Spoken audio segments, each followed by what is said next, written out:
Thank you very much for taking the time to join us tonight for this webinar. The webinar is based on the new course that we launched a little while ago, which is around developing a successful team and the transition from sort of being a new coach at the 5v5 to the 7v7, which our host, Jamie Godbold, was heavily influential in writing, as much of the X's and O's content he does. But before I hand over to Jamie, what I wanted to do is a little task in the chat box, or if you can't access the chat, if you're on your phone, can you just you can shout it out, just one of the sort of outcomes that you wanted to get from this webinar, in terms of what you'd hope to achieve from it, and also the team of which you're currently coaching with. So I coach the under-9 Pumas and been doing that for virtually a year now. It started off literally just children all running for the ball. And next week will be 12 months. And we actually have a team a structured team at the moment, which so far this season we played 6 games, won 4, drawn 1 and lost 1. What I want to get from this meeting is, I guess, I'm taking courses and they're all very good. But I feel, I guess it's a demographic, but I feel that classrooms and guys talking together, I don't know whether I'm doing things right or not doing things right a lot of the time. Brilliant, thanks, Sean. Yep. We'll distill some ideas. Brilliant, perfect. Going into 7v7 next season, so that's ideal. Stuart to gain more additional experience, small-sided games from 5-a-side to 7-a-side, numerous teams, 7 years to 12. Fantastic. I think we've got Paul, Dylan, and Ollie. Oh, yeah. If you want to speak, go for it, Paul. Over to you. Very similar to the last guy. You know, we've been involved in it since the very first year, since my boy was playing 5. Some plays for the team as well.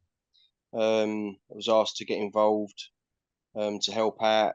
It's just all I'd have to do is go down on a Saturday morning. That's it, which is a bit of a joke, really, isn't it? It just takes over your life. But no, it's been very good actually. Last few years to see how the kids have all performed and doing so well. Trying to encourage them as much as we can, which is very hard sometimes. You want to scream, but you have to go away and think about it, don't you? So, but yeah, we've started just playing 7v7 this season on a bigger pitch.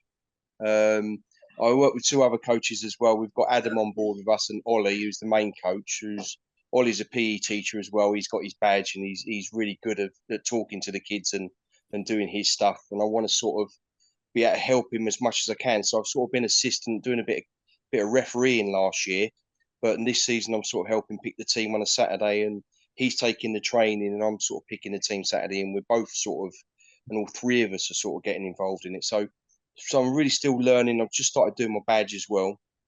So yeah, so again, just trying to steal as much as I can from anybody. Ollie said to me about this webinar tonight, and I thought it'd be a good idea to come on. So just anything that can help us to point in the right direction, because we're trying to encourage as much as we can. And trying to, they've made so much progress.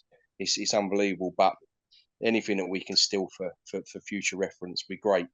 So just looking at the chat box, some people have coach across the breadth of different age groups. Those that coach within this particular age group, and assuming that that you're 2 months into the season, what are your biggest challenges, as opposed to what do you want to get from tonight? Just what do you find difficult? What is it? The coaching? Is it the parents? Is it the environment? Is it the matches? Pop that just so I've got a flavour of what to cover. If you can't access the chat, then by all means, just shout out your biggest challenge. I guess on my biggest challenge, I've got a top 3 really. It's goalkeeper training, passing up from the back, and I know it's the old age thing. I guess we're still growing, but too many players going for the same ball. Thanks, Sean. I appreciate that. I find it most difficult handling my own son, to be totally honest. So, Will, thanks for that. I'm far too harsh on him, especially compared to other kids. Jamie can relate to this because he has been in this predicament and still is with coaching his son. So that's good. Ollie, the idea behind 7 versus 7v7, how it develops from 5v5 and where to build up going towards 9v9. Thank you very much. Okay. I think that will, as I said, that will remain open. So keep typing in as you go through the content with Jay now. But I am going to hand over to the main man himself, Jamie. As James mentioned, I've been responsible for writing this 7-a-side transition course, if you like. I've had some really good experience coaching my own kid, who's now gone into under-9 football. So I'm probably going through this very similar things that you're going through. So the course itself covers loads of stuff from self-reflection, reflecting on the experiences that you've had to date. It talks about player development, the site corner, coaching sessions, schemes of work, and a hell of a lot more. We've got an hour to put in some, or to give a bit of a flavour for it, and I just wanted to focus on probably 2 things. And I'm guessing that this is the in the chat box, and from what Sean said, hopefully we'll cover some of it. So developing match day principles linked to individual development plans, and then a discussion just around schemes of work. I'm going to take you through just the process that I have gone through, and I am going through with my group. I'm not the manager. I'm not the coach. I am, I guess, a mentor, if you like, to my son's manager's team. So I've had lots of conversations with him, as well as lots of conversations in and around the club that I'm associated with. So I'll take you through a journey or the process, if you like. And what I don't want you to think is, oh my God, that's a hell of a lot of work, because I think once you get over it and you've done it a couple of times, then it just becomes so much more simple. And I completely agree with the gentleman that spoke about you turn up to watch your kid train, and that's how you got involved in becoming a manager. And more often than not, it's would you like to take the team? And it's like, yeah, what do I have to do? Oh, I'll just turn up on a weekend, and that's about it. What they don't tell you is that you'll probably be groundsman, kit man, taxi driver, amongst a hell of a load of other things. They keep that a secret until they've hooked you in. But presuming that you're on this journey and you might have had them for the last couple of years, I think now is a good time to sort of take your coaching on another level to ensure that you can take your players onto another level. So I'll probably fly through this presentation. James will keep an eye on the chat box. If you've got any questions throughout, then please fire them away, and I'm happy to sort of answer midway through, so no problem. I'm going to start here. I'm going to start on match day. I'm going to start here, just around my match day philosophy, because these actually keep me, or they keep me in control, probably of my own emotions as well, because when it gets tight and the game is in the balance, and I know that I know they're only 7, 8, 9-year-olds, but everyone wants to win, and match days and winning is actually part of my philosophy. But I'll take you through. So players are free to express themselves without fear of failure. what that does is when they try something new and it doesn't come off, it stops me from going, what did you do that for? So they're absolutely free to try things and make mistakes, get it wrong, without the consequence of me, the managers, the parents shouting at the players. Players should rotate positions to give them a broader range of experiences. Unlike some parents that when their son or daughter leave their womb, that they are not going to be a striker. All right, so they don't pop out and go, they're going to be a striker.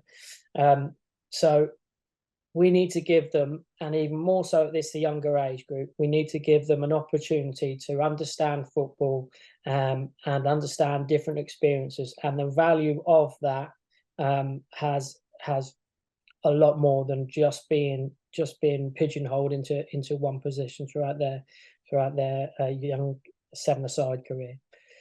Ensure that players are given fair playing time each week. Be the most supporting team. And then finally to win, but not at the expense of 1, 2, 3, or 4. So winning is definitely in my philosophy, but not at the expense of those other things. We'll talk about formations in the course that we've given you, probably 5 or 6 different formations, and I guess the questions are, well, what are there, and then which one do I choose? So I'll fire that back to you guys. Well, what do they already know?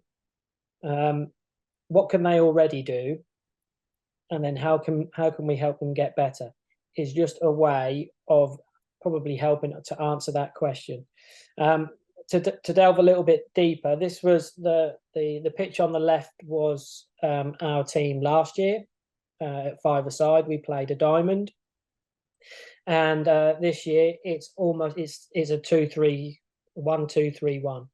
And the blue players, as you can see on the screen, are the ones that are probably the new positions, if you like.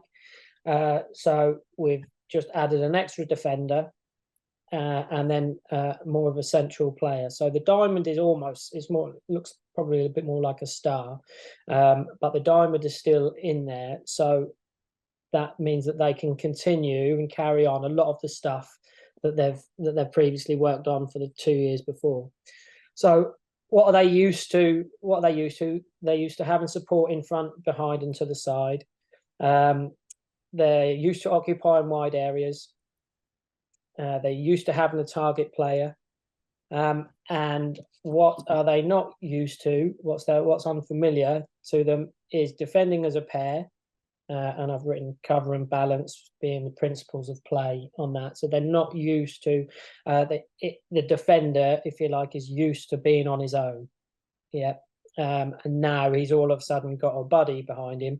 And more often than not, they're up against, previously it would always be an attacker against the centre forward. And now it's a 2v1 situation more often than not. And in the recent games, as they've tried to transition into this, both defenders sit really deep and allow the centre forward to just kind of roam, and there's a lot more space now. So we're trying to get them to push up. So that's unfamiliar to them.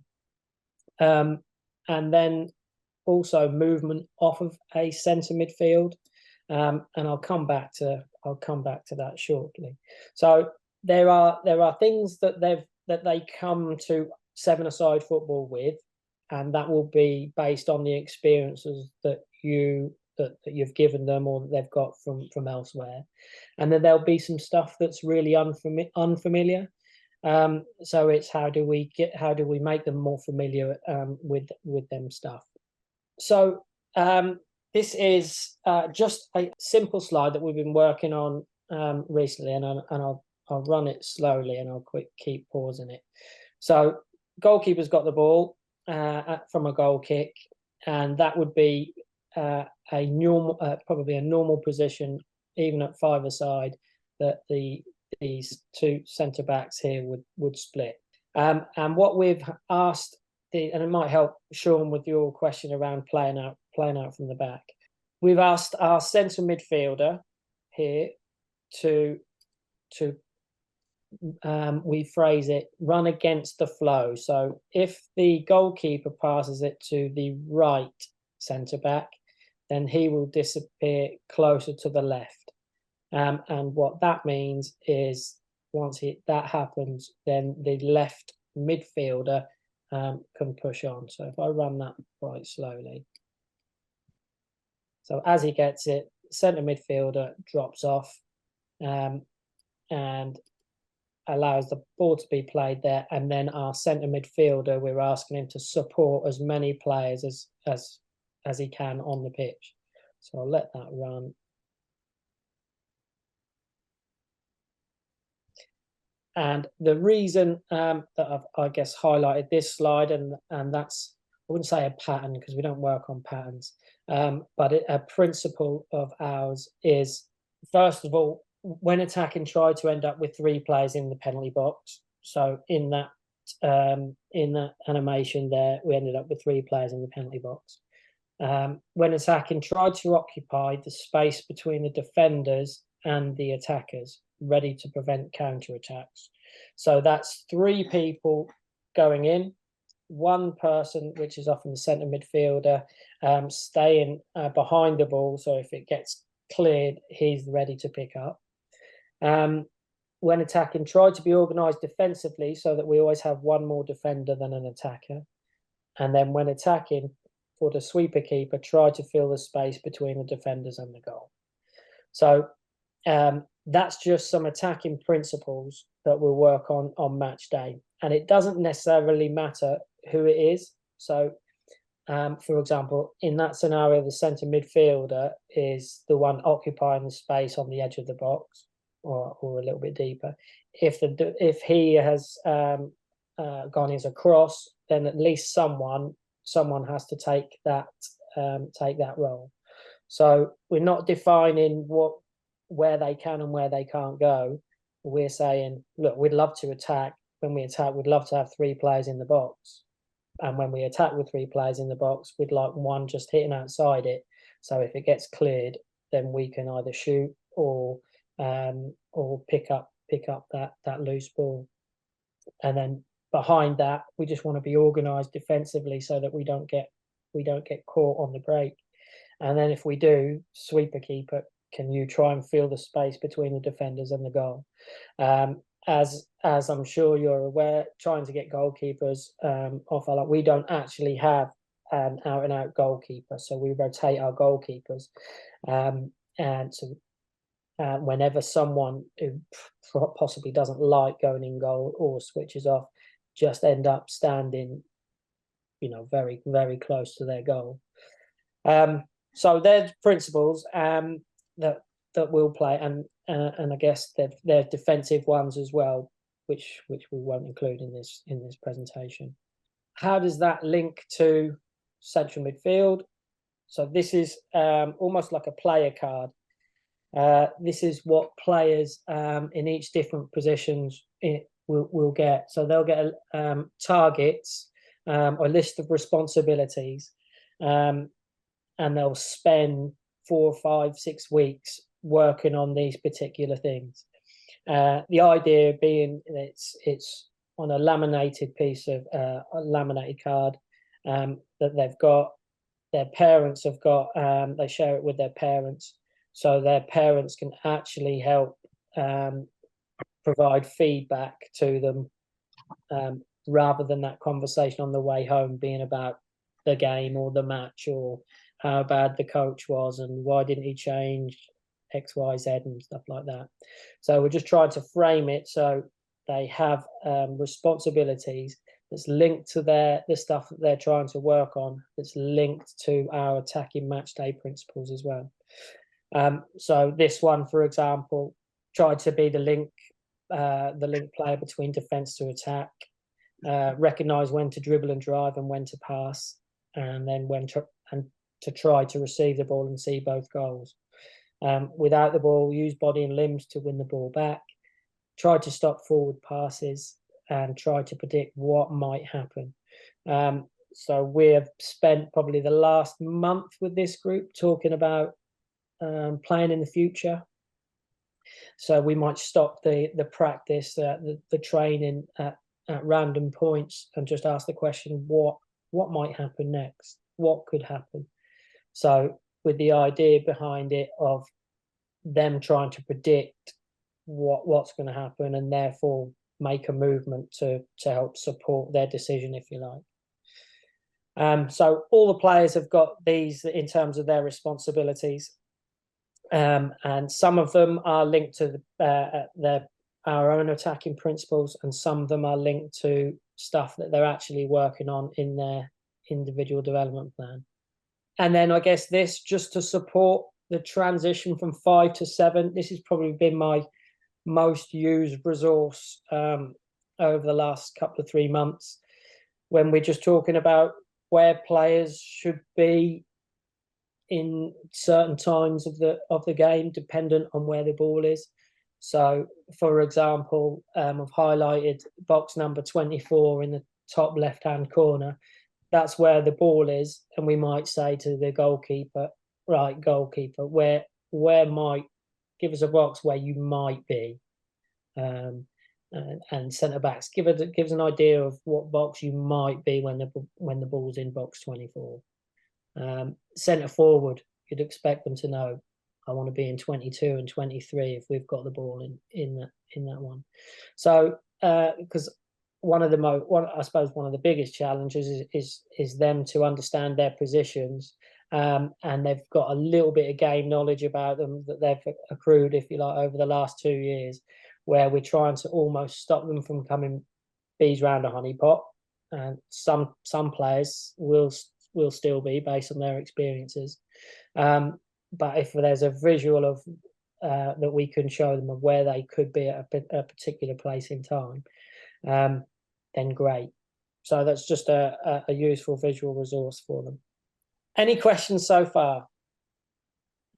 No, not a question as much, but the clarity on playing up from the back and switching it is so obvious. I wish we'd done it earlier, but no, we were sticking to, if it went to the left full back, we'd go up the left wing. But drawing a man off on the right, Jamie's great advice. Thanks for that. Thanks, Sean. Okay, so that's match day stuff, and then I guess is just knowing what do I coach, and I'll again share with you the process that I go through around this, and it's my experiences of kids at this age group is still very much around technical and physical development. So a lot of the stuff that I do, having worked for the FA over a number of years, is probably stolen from the FA. I've worked in the skills program, specialising in 5 to 11 years old for 7 or 8 years of coaching this exact age group, and I haven't kind of shone away from it too much because I just think it's absolutely spot on. So these are the FA foundation phase priorities. So these are the stuff that we're saying, look, this is the stuff that you need to work on. And I guess it's just trying to bring this to life a little bit, and a recognition that they are still young and that we don't want to get too technical, too tactical too soon, because probably going back to Sean's point, it doesn't matter what tactical elements that you want to get out of it. Just by asking the midfielder to move against the flow, and don't get me wrong, that it took him a few weeks to just get him to understand probably that terminology that we used. If they can't pass the ball, or if they can't dribble the ball, or if they can't receive the ball, then actually all that plan out from the back is pretty useless. It's pretty pointless, which is still the priorities of this age group is still mastering the technical detail, their techniques of running with the ball, dribbling, passing, turning, shooting. If they can't do them things, then it doesn't matter what tactical elements that you put on. It just doesn't matter. So probably to provide some context, my lads team have been together since 5, and they were quite a strong group, and so I don't want you to think that they're brand new and we're doing all this. That's taken 3 years to get to a point where we can start to do more stuff like run against the flow, so that and as with probably all things, it just takes time, and they are only 2 years old in terms of football experience, and particularly games. So foundation phase priorities: in possession on the left, out of possession in the middle, and in transition on the right hand side. Everything is based around this, and it's like I said, trying to bring these words to life a little bit. So technical, the technical bits on the left hand side, they're all stuff that over the next 2 years we want to try and get better at. The physical bits, they will not improve technically if they do not continue to work on their physical attributes. So agility, balance, coordination, speed, which they'll say on all the courses, that's an absolute window of opportunity. It's so important. So avoid cues, avoid standing still. They need to be moving all the time to help support their development physically. And then the other thing that we've started to work on is just around body and limbs.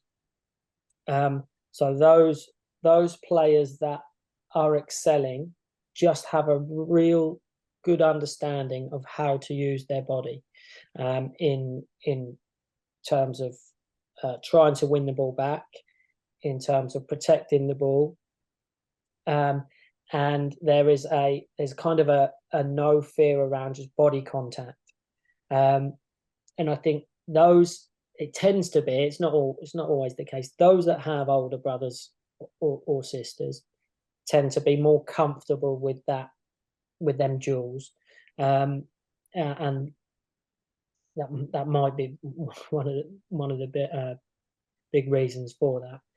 But we are encouraging our players to use their body, get their hands across defenders or attackers. So can you feel them when they're running?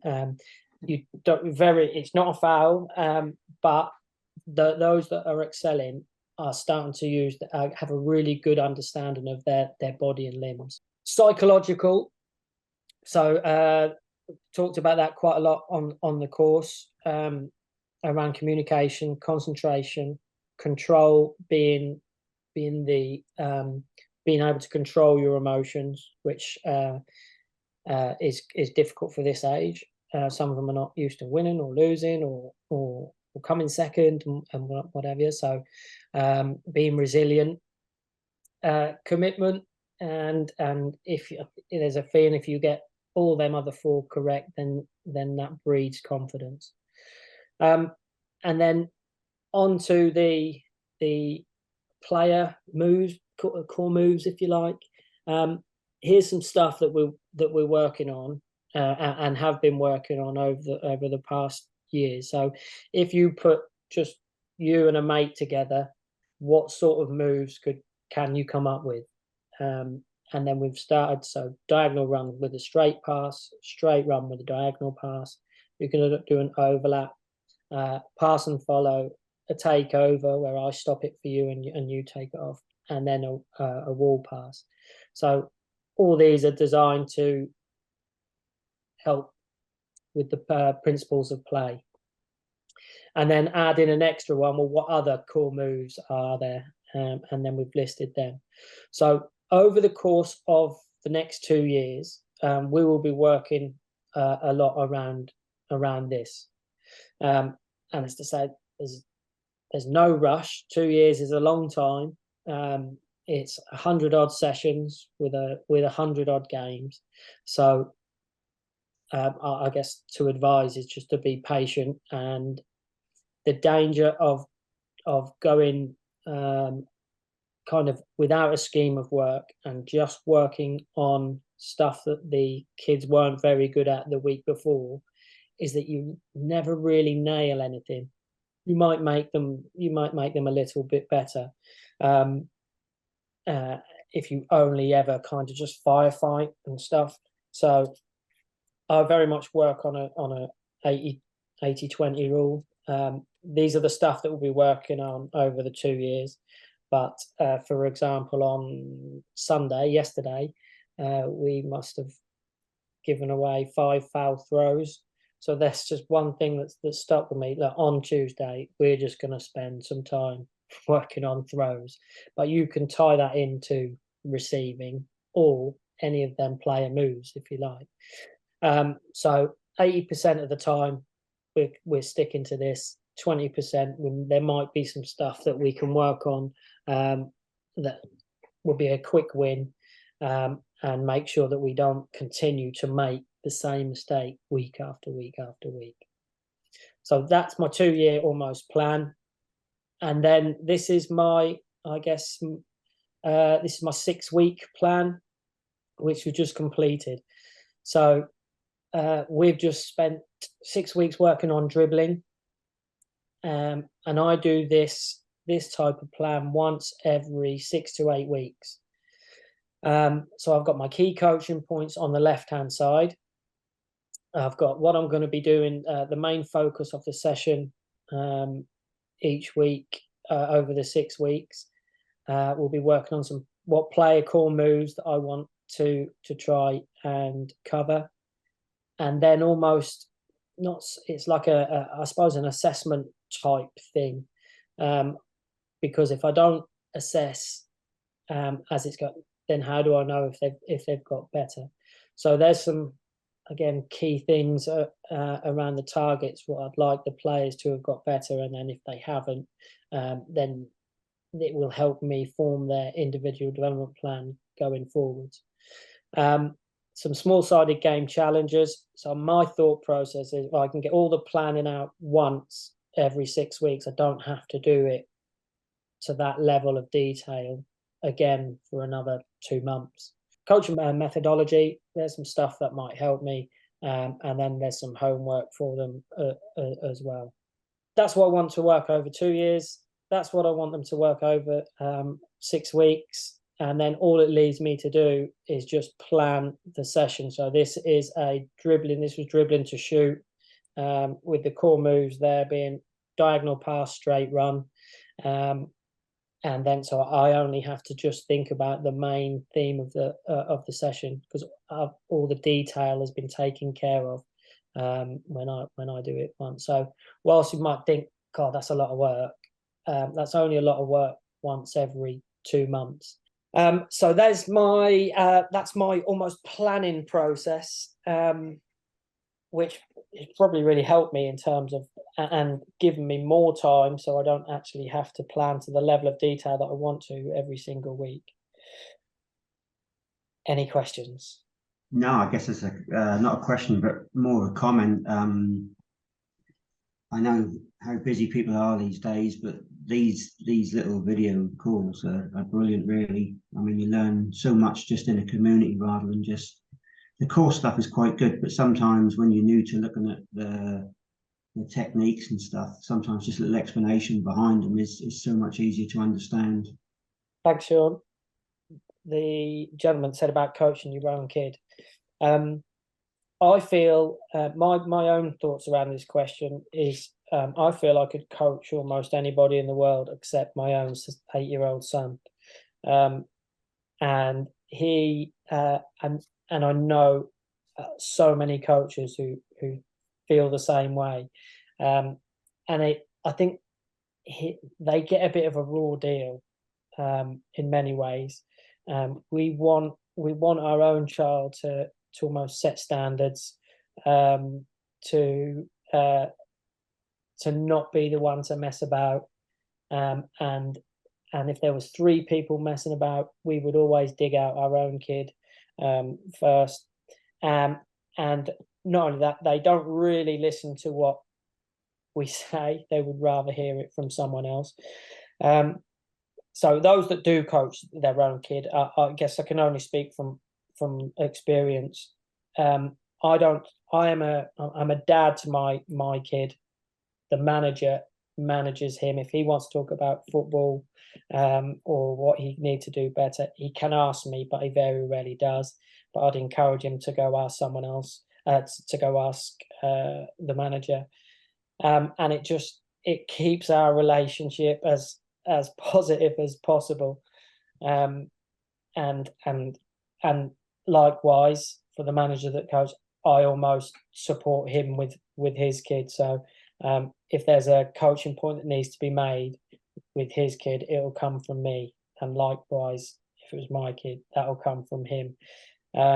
Because they wouldn't tell me to sod off and stop bugging him, stop picking on him. Yes, that was the coaching your own kid. Goalkeeper training is I think we have got a course in the library around incorporating goalkeepers within your sessions. And again, it's a really unique position. And there are some really good practices around just incorporating them, and not forgetting them and not pushing them off with parents and going. So keeping them involved in your sessions. Yeah, very unique, but absolutely find ways to incorporate them within your sessions. Playing out from the back, I think we've got another course on that within the library. I wouldn't, like I said, I wouldn't get too bogged down on patterns of play or anything like that.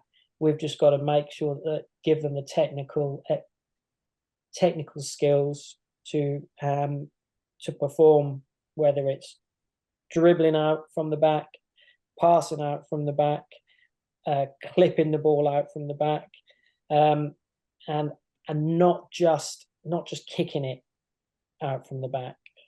Is something we try and avoid. And then too many players going for the same ball. I think that just happens. I think that will just happen until they gain an understanding of space, and that will hit them at different times after different experiences. So yes, hope that's covered yours, Shane. My probably advice: don't keep working on their techniques, and try to get it to your sessions to look like the game, and not veer too far away from having 2 goals, normal size pitch, so that they can replicate some of the stuff in your sessions into your gameplay. Just one question, if I may. Yes. There was a statement in one of the latest course, and it said about having 2 goals back to back. So I guess you have, let's just call it 5v5. Oh yeah. We've got 10 in our group. Yeah. So I guess the team on the right would have to run around and then kick it into the goal on the left. Yeah. And what was the main point of doing that? Is that just that they turn? It encourages. They have to be more cute and more clever about how they get facing that goal. So they can't just kick it forward and it kind of lands towards the goal. So they've got to kind of go around their goal, get forward facing, and then decide to dribble and pass. Because I think there's a space in between the 2 goals, isn't there, Sean? So that they can come across in between in between both goals. But it's a game to help support them technically, and they can't just kick it anywhere. So they just have to be a bit more cute around how they work the ball to face the goal that they're shooting into. Any other questions from anyone else? Oh, I guess I got one more. The laminated cards, Jamie. I guess you make them up yourself, or is that something that we can get from you or pay for? Or we'll add them as a resource probably to the course and make them available to anyone on here, I suppose. Yeah. That sounds like a good idea for tuition for when they, like you say, when they get in the car and leave the place. It's quite good. I think that's all the questions from those that registered for the event. I think in terms of Ollie and different people have obviously mentioned passing out from the back. Seems to be a common theme, just looking at the chat box, just around passing out from the back. And there is no magic formula, I'm afraid. It is around repetition of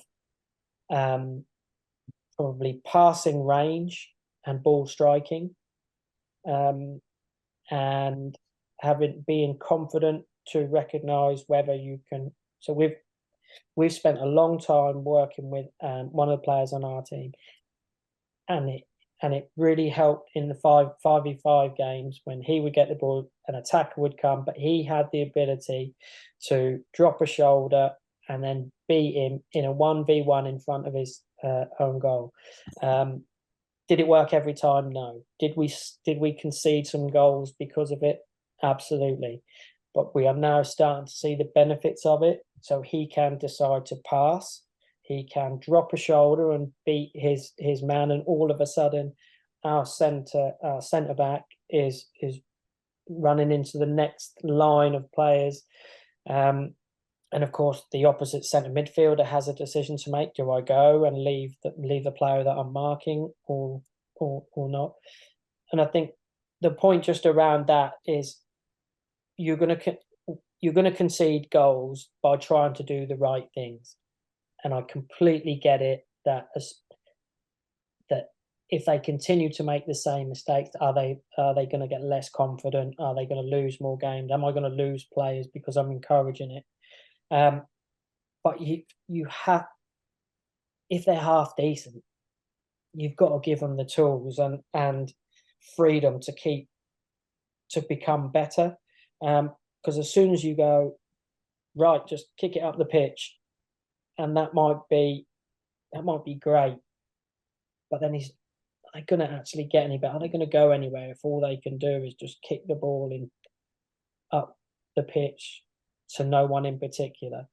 And I think this is the perfect age group to make these mistakes and get it wrong and work out what's best, and because it's the only way that they'll help develop their decision making.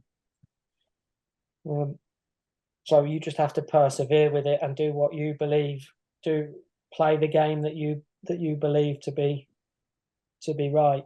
And following on from that, Jake, what would be your advice, or the biggest advice for adapting that sort of methodology, if you like, and that sort of style with parents? Well, I only had 10 minutes and you brought parents into it. You're welcome. I much like the philosophy, if you like, my principles that I shared at the start.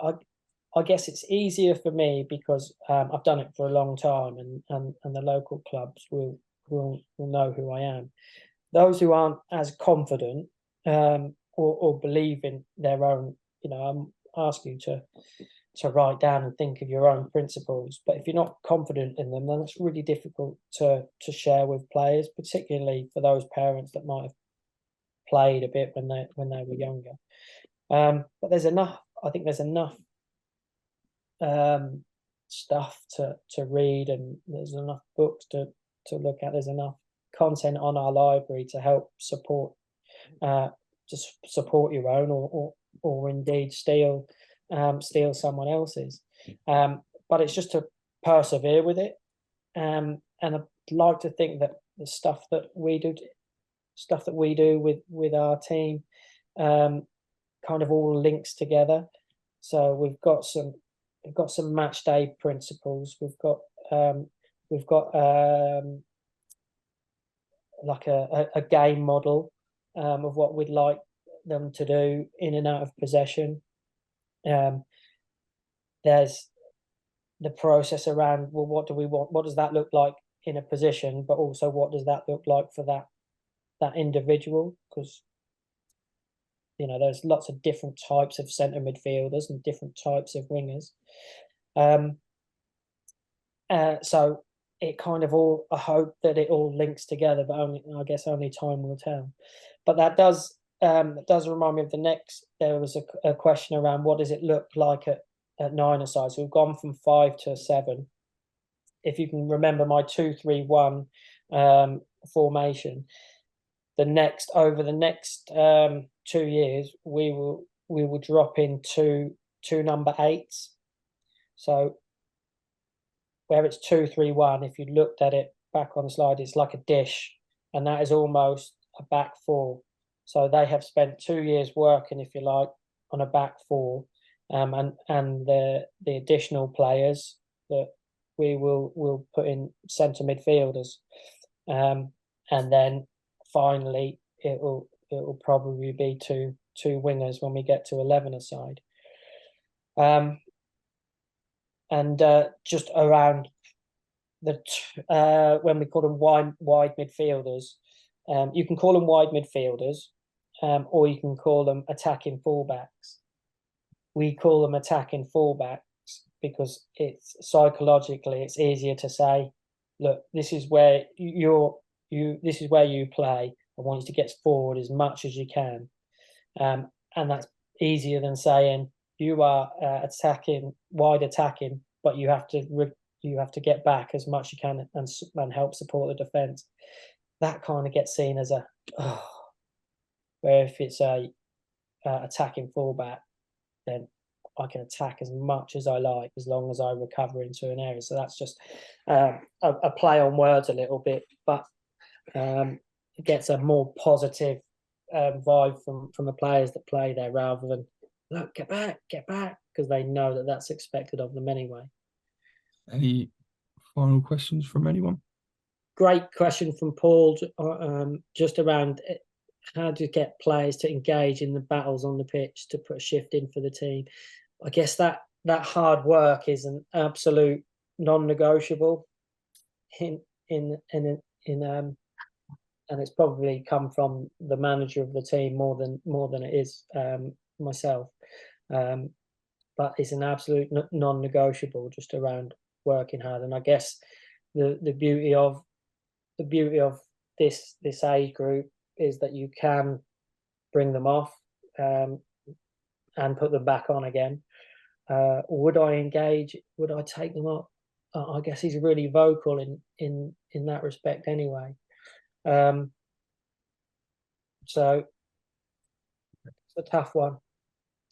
If it's easy for us because it's the manager always talks about hard work in the synopsis, if you like, of the game and in training, and the parents know that it's a non-negotiable. So if they don't, and I think the parent, where we're quite fortunate, the parents are pretty trusting in what we do. So yeah, it's a tough one. It's a tough one, but I think the value of it being one of your own core values is that it's an absolute life skill. No matter what if you are committing to something, so you're committing to grassroots football, or you're committing to your team, or you're committing to school or work, then hard work is, if you want to get better at something, you have to work hard. So yeah, I'm not sure I'd go to the level of taking players off on a one-off, as well. but yeah, Praise the ones that are doing it and really highlight that. Yeah. Opposed to probably taking them off. Mm-hmm. Thanks for that question, Paul. Great question. I think next steps for us is, obviously this is recorded, so it will be uploaded to MiMentor as the platform. If you've not heard of it before or been on there, you can access it for free just by registration. And you can go through some of the free content, which has practices and so on and so forth. But as part of the sort of attendance and registration for this course, you will get a discount code. The code will be 60% off, and I'll just drop in the link here. But I would say there is an awful lot of good content in that. The course is running globally, in the USA, Australia, and different things. And our courses have been approved for CPD in Australia and stuff like that. So you are getting good content. Jamie doesn't often say too much along those lines, but he's a brilliant coach educator. So at that price, with the 60% off, with what you get for that, and the resources and the fact that we add to it, is unbelievably good value. But yeah, obviously, any questions at all around MiMentor, what we do, and how we're looking to try and help coaches, and obviously get in touch. But first and foremost, just thank Jamie again for a great presentation and his time for answering the questions. And also a big thank you to all of you for attending, and sharing your experiences and also your challenges, because that's the main, that's a great bit of input that helps these webinars become engaging. So thank you for that.